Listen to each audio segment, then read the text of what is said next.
नमस्कार दोस्तों, स्वागत है आपका मेरे आज के नार्सिसिस्ट सीरीज के एक और नए वीडियो में। मेरा नाम है राजीव, ये है राजीव कोचर लाइफ मंत्रा। दोस्तों, आज मैं आपको 9 ऐसे ट्रेट्स बताऊंगा फीमेल यानी महिला नार्सिसिस्ट के। अगर इन 9 में से कोई भी आपके साथ घटा है, इस तरीके का ट्रेट आपने देखा है, तो समझ लेना आपके जीवन में, चाहे माँ के रूप में, चाहे बहन के रूप में, चाहे फ्रेंड के रूप में, चाहे वाइफ के रूप में, चाहे सास के रूप में, चाहे संबंधियों के रूप में, कोई भी अगर आपकी लाइफ में औरत है और उसके इन 9 में से कोई भी ट्रेट मिलता है, तो समझ लेना कि वो एक फीमेल नार्सिसिस्ट है। नंबर 1 होता है क्वीन बी सिंड्रोम। ये फीमेल नार्सिसिस्ट को क्वीन बी सिंड्रोम होता है। ये कुछ भी करेंगे, ये हमेशा सेंटर ऑफ अट्रैक्शन रहना चाहते हैं। ये हमेशा चाहते हैं कि इन्हीं की जरूरत का ध्यान रखा जाए। ये चाहते हैं कि इन्हीं की जरूरत पे फोकस करा जाए।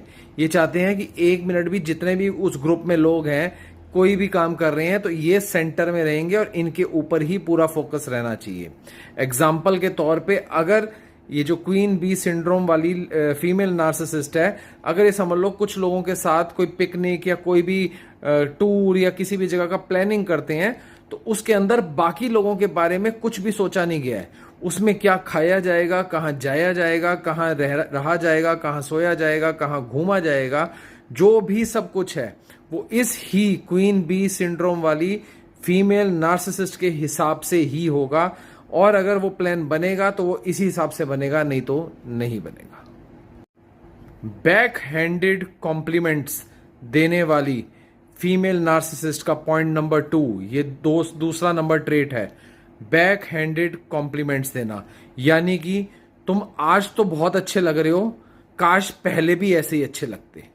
तो ये जो कॉम्प्लीमेंट है, इसके अंदर ही उनका फीमेल नार्सिसिज्म छुपा हुआ है। अगर इस तरीके की जो बातें दिल को चुभ जाएं, वो करी जाएं, कुछ अच्छा होने के लिए पिछली कोई बुरी बात को करा जाए, तो ये एक फीमेल नार्सिसिस्ट का ट्रेट होता है।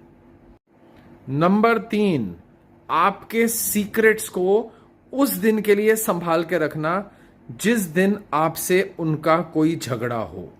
जिस दिन फीमेल नार्सिसिस्ट का आपसे कोई झगड़ा हो, उस दिन जो आज आपका सीक्रेट है, जिसकी आज कोई जरूरत नहीं है, उसको अपने माइंड में संभाल के रखना। जब आपका उनसे झगड़ा हो तो आपको सीधे सीधे वो बात कह के नीचे लगाया जा सके, आपको आपकी औकात दिखाने की कोशिश किया जा सके और आपको चुप कराया जा सके।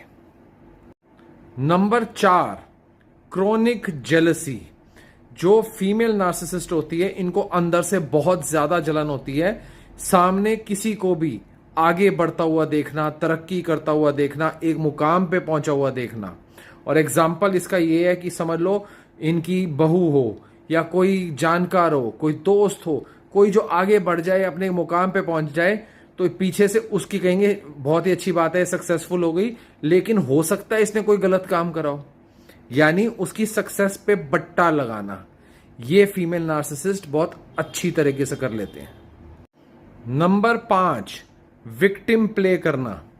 आपके साथ वो जितना मर्जी बुरा करती रहें, किसी भी तरीके से बुरा करती रहें, षड्यंत्र बना के बुरा करती रहें, परेशान करके बुरा करती रहें, चीख चिल्ला के दुखी करके बुरे करती रहें, लेकिन जिस दिन आप उनको सामने से काउंटर करेंगे, उस दिन आपको वो सामने विक्टिम कार्ड प्ले कर देंगे कि मैंने तो कुछ कहा ही नहीं था, मैंने तो ऐसा सोचा ही नहीं था, तुमने मेरे साथ ठीक नहीं करा है, देखना तुम्हें भगवान सजा देगा। Number 6, triangulation. आपको कुछ और स्टोरी सुनाई जाएगी, किसी और को कुछ और सुनाई जाएगी, किसी और को कुछ और सुनाई जाएगी, और इस स्टोरी में आप बुरे होगे, आपकी स्टोरी में ये बुरा होगा, उस स्टोरी में दूसरा कोई और बुरा होगा।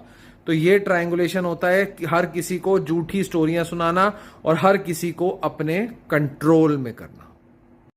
Number 7, lack of accountability. किसी भी बात की जिम्मेदारी लेने से पीछे हट जाना। जो भी तुम्हारे साथ उसने करा है, उसकी जिम्मेदारी लेने से पीछे हट जाना और तुम्हें जवाब देना, ये शायद तुम्हारे ही कर्म होंगे जो मुझे तुम्हारे साथ ऐसा करना पड़ा, या मैंने तुम्हारे साथ ऐसा कुछ करा ही नहीं है, ये तुम्हारे कर्म ही होंगे जो तुम्हारे साथ ऐसा हो रहा है। Controlling through guilt. ये क्या करते हैं कि इसके थ्रू आपको इतना गिल्ट दिया जाएगा कि उससे आपको कंट्रोल कर लिया जाएगा। आप कुछ और सोच नहीं पाएंगे कि मुझे लगता है कि शायद तुम मेरी इतनी केयर करते हो कि तुम्हें मेरे लिए ये कर देना चाहिए। मेरी प्यारी बहू, तुम मेरी केयर इतनी करती हो, शायद तुम्हें मेरे लिए ये कर देना चाहिए। मेरी बेटी, शायद तुम मेरी केयर इतनी करती हो, तुम्हें मेरे लिए ये कर देना चाहिए। कोई और गलत काम करवाने के लिए, कोई और परेशानी वाला काम कराने के लिए, कोई लड़ाई झगड़ा करवाने के लिए आपके ऊपर दबाव बनाना, आपको कंट्रोल करना। Number 9, excessive charm with strangers. बाहर वालों के सामने बहुत ही अच्छा बनना, बहुत ही खुशनुमा बनना, बहुत ही हंसमुख बनना, बहुत ही चुलबुली बनना। ये सबसे बड़ा फैक्टर होता है एक फीमेल नार्सिसिस्ट का। दूसरे के सामने, बाहर वालों के सामने ऐसे दिखाना कि कितनी चुलबुली है, और घर वालों के सामने या जो जानते हैं उनको साइलेंट ट्रीटमेंट देना, उनको दुखी करना, उनकी जिंदगी को नर्क बनाना। तो दोस्तों, आज मैंने आपको 9 ट्रेट्स बताए हैं फीमेल नार्सिसिस्ट के।